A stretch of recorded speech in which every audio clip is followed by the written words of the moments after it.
ሰላም ጤና ይስጥልን። ዛሬ በአማርኛ የሆነች ጉዳዮች ለመናገር ሀሳቤን ለመግለጽ እሞክራለሁ። ብዙ ቆይቻለሁ፣ ብዙ ጠፍቻለሁ። ጠፍታ ደግሞ አማራ ሆና ተገኘች ብላችሁ ቅር እንዳይላችሁ ወገኖች። በአማርኛ መናገር የፈለኩ የሆነ ጉዳዮች በጣም በኢትዮጵያ ሁሉ በሙሉ ስለሚመሳሰል አንዳንድ ነገሮች ሁሉም ራሱን እኛ ማንን ብሎ እንዲጠይቅ ከዚህ እንድትረዱ ብዬ ሀሳቤን መግለጽ እሞክራለሁ። ኢትዮጵያ ባለስልጣኖች ሁለት ዶክመንት ነው ያላቸው። ሁለት ዶክመንት ሁለት ፋይል ነው ያላቸው።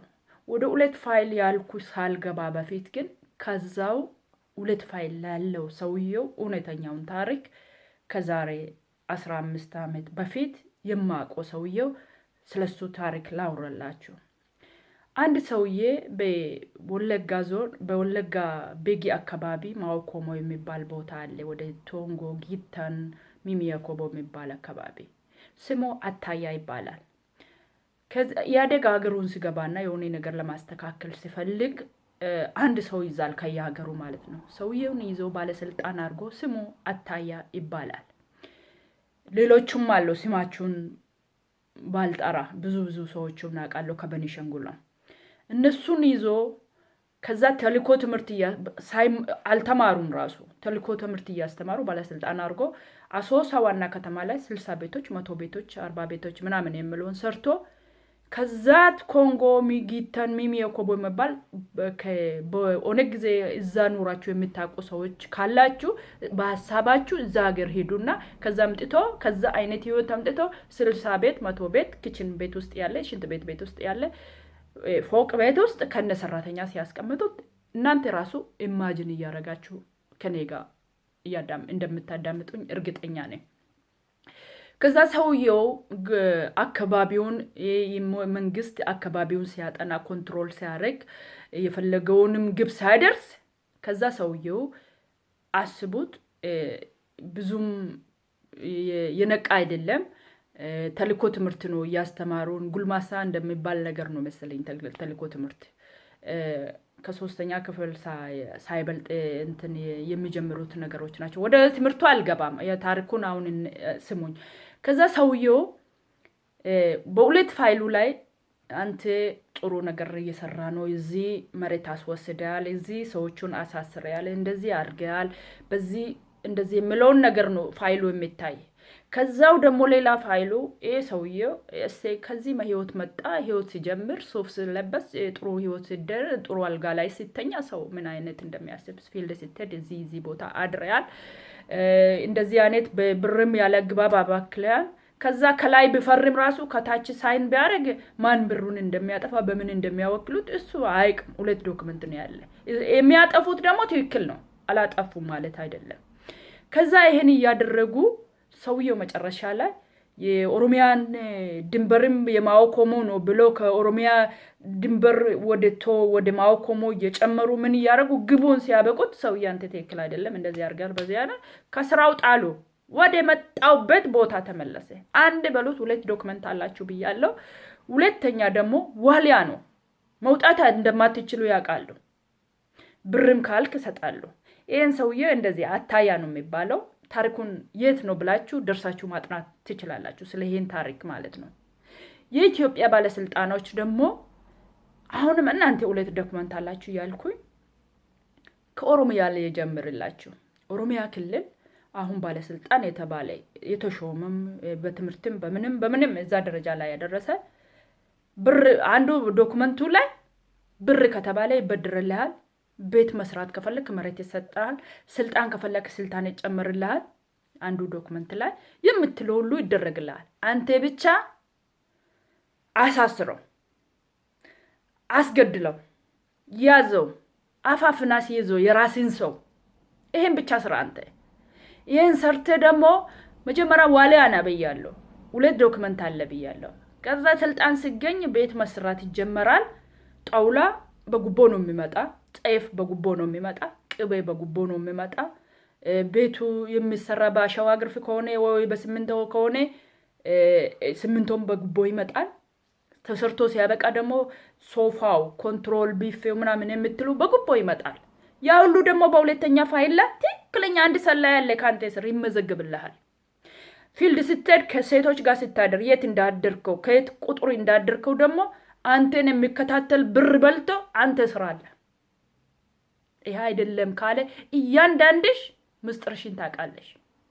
እያንዳንድሽ እኔ ቢፍቱ ሳይሆን ራስን መልሰ ጠይቅ። ይሄ ሁሉ የምናገረው ያለፈው አልፏልና ቆም ብላችሁ ራሳችሁን እንድታነቡት። ከዛ ቤቱንም ሲፈልጉ መልሶ እንደሚቀበሉ እንደሚያሸጡት ከነሱ እኩል ቤቴን ሰርቼ እሱም ሰርቷል እኔም ልስራ የምትለውን ነገር ምንም አይሰራም። እነሱ ብራቸውን በዶላር ቀይሮ ውጭ ሀገር ነው የሚያስቀምጡት። ልጆቻቸው ውጭ ሀገር ነው የሚያስተምሩት። የሚፈልጉት ሽማግሌ ድረስ ወደ ውጭ ሀገር ልኮ ነው የሚያስተምሩት። እኩል ነን ብለህ ህዝብን ስትጎዳ መጨረሻ ላይ የተቀበልከውን ጉቦ የተሰራውን ስርቆት አንድ ሰውዬ ያለ ቦታ ቤት ወይ በተለያየ ነገር ደርሶ እዚህ ላይ ቤት ለመስራት አትስራ ይባላል። ከዛ እኔ አስፈጽምልሃለሁና ስራ ትላለ ባለስልጣንና ኦኬ ብሎ ሰውየው ቤቱን 5000 ወይ 10000 ለባለስልጣኑ ጉቦ ሰጥቶ ቤቱን ይሰራል። ቤቱን ሲሰራ ሲጨርስ የበላይ አካል ደግሞ ይመጣል። ሰውየው ቤቱን ያፈርሳል። ሰውየው 10000 እና 5000 ያገኘው ጥቅሙን ብቻ ነው የሚያውቀው እንጂ ያ ሰውዬ የኔ ወገን የኔ ቢጤው ደሃ ቤቱ ይፈርሳልና አንተ እዛ አትሰራ አትለው። ለምን? አንተም ኮምፒቲሽን ላይ ስለሆንከ ፎቁን ለመጨረስ አላማ ስላለ ስለ ገበሬው ስለ ምስኪኑ ነጋዴው ስለ ህዝቡ ያዘንክበት ጊዜም የለም። አንተ ከነሱ ጋር ኮምፒቲሽን ነው። ዋሊያ ያልኩ ደግሞ የተሰጠ ብር የተቀበልክ ብር ከሀገር እንደማትወጣ ስለሚያውቁት ብሩን እንደሚቀበሉት ምንም ብታደርግ አይናገሩም። እነሱ የሚፈልጉት ግብ እስኪደርስ ብቻ የሚፈልጉት ታርጌት ቦታው እስኪደርስ ብቻ። ስለዚህ የኢትዮጵያ ህዝብ በሙሉ በጋምቤላም ሆነ በቤኒሻንጉል በአማራም ሆነ በትግራይ በምንም በተለያየ እናንተ እንደዚህ የምትሆኑበት እስከመቼ ነው? የምታሳስሩት ሰዎች እስከመቼ ነው? መሬቱን በጉቦ የምታሸጡትና የምታስቀይሩት እስከመቼ ነው? ብሩ ደግሞ መልሶ እንደሚቀበሉት እንደሚያስተፉ የራስህ ሆኖ እንኳን አንተ ራስህን ሆነ ብትገኝ ደስተኛ ነህ። አንድ ሀብታም ከአንድ ህዝብ ውስጥ መኖሩ ይጠቅማል። ለምሳሌ አሁን እንደ ማን ነው ኦቢሲ ያለው ህዝቡን እየረዳ ነው። ሀብታም ብኖር ይጠቅማል። ሀብታሙ እንኳን አትሆንም የኢትዮጵያን ባለስልጣን መልሰ ታመጣታለህ፣ መልሶ ያስተፉታል። እና ሁለት ዶክመንት አላችሁ። አንዱ መስላችሁ ህዝቡን የሚታቆስሉት ህዝቡን የሚታደሙት ህዝቡ ጋር እነሱ ጋር እጃችሁን የምታንጨበጭቡት እባካችሁ እስቲ ቆም ብላችሁ ራሳችሁን አስቡት። ጥያቄ ማን ነው ለህዝቡ ነገ የሚሆን? አንዳንድ ጊዜ መንግስት ሲባል ማን ነው መንግስት ብዬ ራሴን ይጠይቃሉ። ማን ነው መንግስት? አሁን ነገ ለምሳሌ ኦሮሞ ተነስቶ ስልጣን ይዝ ህዝቡ እንደዚህ በሽተኛ ሆኖ ህዝቡን አሳልፎ የሚሸጥ ቫይረስ ጭንቅላታችን ውስጥ ካላጸዳ ምን ይጠቅማል ስልጣን መያዝ? አማራውም ይዝ ሌላውም ይዝ ደቡብም ይዝ ህዝቡ በሽተኛ እስከሆነ ድረስ ምንድነው ጥቅሙ? ባለስልጣኖች ይባካችሁ ራሳችሁን ቆም ብላችሁ አስቡት። ለዚህ ደረጃ ያደረሳችሁ ህዝቡን የምታሳስሩ የሀገራችን ሀዋቂ አሁን ምን ኃይል ይሄ መንግስት እንደሚጎዳ እጃችሁን ስታጨበጭቡ የኖራችሁ ነው። አስቡ። አሁን በቀለ ገርባ ምን አይነት ቫልዩ እንዳለ ምን አይነት ለህዝቡ ለኢትዮጵያ ህዝብ ምን አይነት ጥቅም እንዳለ ስለሚያውቁት እሱን ያዙት። በአንድ እጅ በአይን ኢኳሊ የሚያይ ይሄ ነገ ምን እንደሚደርስ ምን ደረጃ ላይ ኢትዮጵያ እንደምትቀይር ስለሚያውቁ ራቆቱን አሜሪካ መኖር እየቻለ የፈለገን እድል እየቻለ መልሶ ለናንተ እንደዚህ አይነት ህዝብ መልሶ እስር ቤቱን የሞቀ እንደዚህ አይነት ትምህርት ተምሮ እንደዚህ ደረጃ ላይ ደርሶ እስር ቤት ሲሰቃይ እኛ ካልቆምንለት ህዝቡ ካልተቆራቆረለት ለምንድነው ብለን ቆም ብለን ካልጠየቅ ከአማራው ውስጥ ከደቡብም ከገንቤላም ከምንም ምሁር የታዋቂ እኮ ነው እስር ቤት ያለ ፈይዳ የሌለ ምንም ሙሽክለ ምንም የማይጠቅም እኮ አያስርም መንግስት እንደንትን ነው የሚጠቀምበት የምንጣጣ ዝም ብሎ ቫልዩ የሌለ እስር ቤት ያስገባ ለሀገሪቱ የሚጠቅም ሁሉ እስር ቤት ነው እባካችሁ አስቡ እጀትምቱ የሚጠቅመኝ ምንድነው ብላችሁ አስቡ የኢትዮጵያ ህዝብ በተለይ ዘርም ሳይለይ ሃይማኖትም ሳይለይ ትክክለኛ የኢትዮጵያ ማንዴላ የኢትዮጵያ ታሪክ የሚቀይር በቀለ ገርባ ነበር በቀለ ገርባ ይድሜውን እዛ ውስጥ ያበሰበሱ እያንዳንዱ ብሔረሰብ ስልጣን ሳያስብ ምን ሳይል ለበቀለ ገርባ መጮ የነበረ ህዝብ ነበር ማን ነው ይሄ መንግስት እኔ ቆሜ አንተን ካላየው እሱ ቆሞ እኔን ካላየኝ እሱ ያኛውን ቆሞ ካላየኝ አንድ ላይ ከቆም ነው እንኳን በቀለ ገርባ ኢትዮጵያን መቀየር እንችላለን ሀገሩን መቀለወጥ እንችላለን እንኳን ኢትዮጵያ አፍሪካ መቀየር እንችላለን እንኳን አፍሪካ ዓለምን መቀየር እንችላለን ጭንቅላታችንን እናሰራ